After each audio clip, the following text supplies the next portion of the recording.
À quel point j'aurais aimé un jour voter pour toi. Je le dis haut et fort et sache que ça me coûte.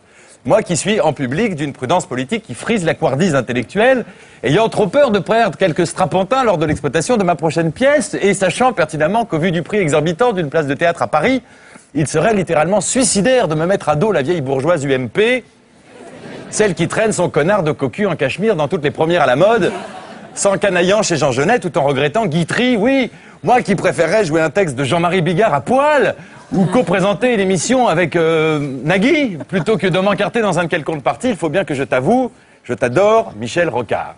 Ton intégrité légendaire, ton petit côté schtroumpf à lunettes dans les dortoirs de Sciences Po, ton refus de diaboliser Sarko pour mieux lui pisser dessus dès qu'il dépasse vraiment les bornes, c'est-à-dire chaque semaine, Michel, je t'aime.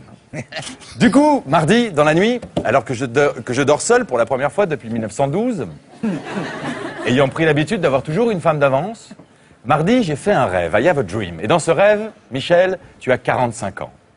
Tu es beau comme un dieu, le poil aussi vif que Manuel Valls, prêt à exploser Aubry, Sarko, Villepin, DSK et tous les Mohamed Ali de la politique française sur le ring de 2012. Les pectoraux gonflés jusque dans le cerveau, te voilà sur le point d'envahir l'Élysée, qui tente ta délicieuse épouse pour la Carla Bruni de demain. Aujourd'hui, Miss Languedoc-Roussillon, mais bientôt numéro 1 au hit parade de l'opportunisme. Une beauté absolue avec qui je rêve que tu passes des nuits folles sans nous refaire le coup de l'attaque cérébrale. Comme il fut doux ce rêve, Michel. Comme je rêverais que tu aies encore l'âge d'envoyer au tapis cette foule d'agités gouvernementaux qui confondent Matignon avec le fitness de l'hôtel Coste et à côté de qui tu ressembles malheureusement à Gandalf dans Le Seigneur des Anneaux. Mercredi, je vais voir le film « Elle s'appelait Sarah ». Énième guimauve utilisant jusqu'à la lie le souvenir de la Shoah afin de renflouer les caisses lacrymales du cinéma français. Après la rafle, fable extra-lucide qui nous montrait avec audace que les petits juifs étaient finalement beaucoup plus émouvants que les officiers nazis, ce qui m'a surpris. Là, c'est horrible. La rafle qui surfait sans complexe sur le fameux devoir de mémoire. Devoir de mémoire qui dispense au passage nos cinéastes de faire preuve du moindre talent et leur permet de se hisser vers le million d'entrées en raflant les écoliers d'aujourd'hui.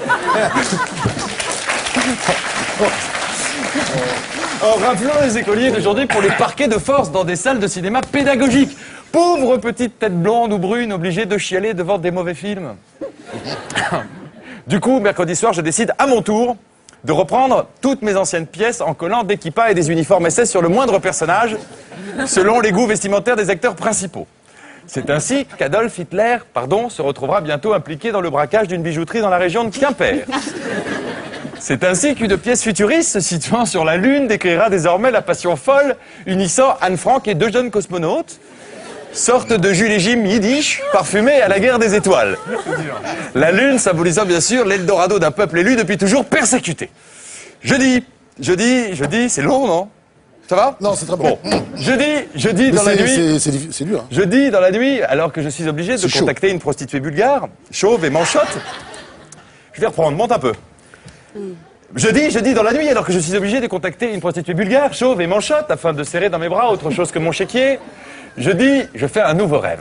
Celui dans lequel je pourrais dégueuler sur Netanyahou et la politique menée par l'État d'Israël sans que personne ne me traite pour autant d'antisémite ou d'antisémite refoulé, ou de demi-antisémite, ou de quart d'antisémite, ou d'antisémite inconscient de dans 3 ans qui au fond de lui n'ose le dire consciemment, mais qui en fait rêve de voir pendu Patrick Borel, Primo Levi, Pierre Bénichou, Elsa Zilberstein, et ce qu'il reste d'Ariel Sharon dans le même sac, blanche kippa et kippa blanche, moi qui suis tellement con que je n'ai pas saisi cette notion très subtile selon laquelle s'indigner devant une politique honteuse, c'est, mais bien sûr, vouloir du mal à tous les juifs de la planète. Vendredi. Bon, soit tout le monde, soit personne, mais bon. Vendredi, c'est-à-dire ce matin, après m'être sans doute couché ivre de vodka pomme, je me réveille à côté d'une silhouette délicieusement sombre. À coup sûr, une beauté africaine.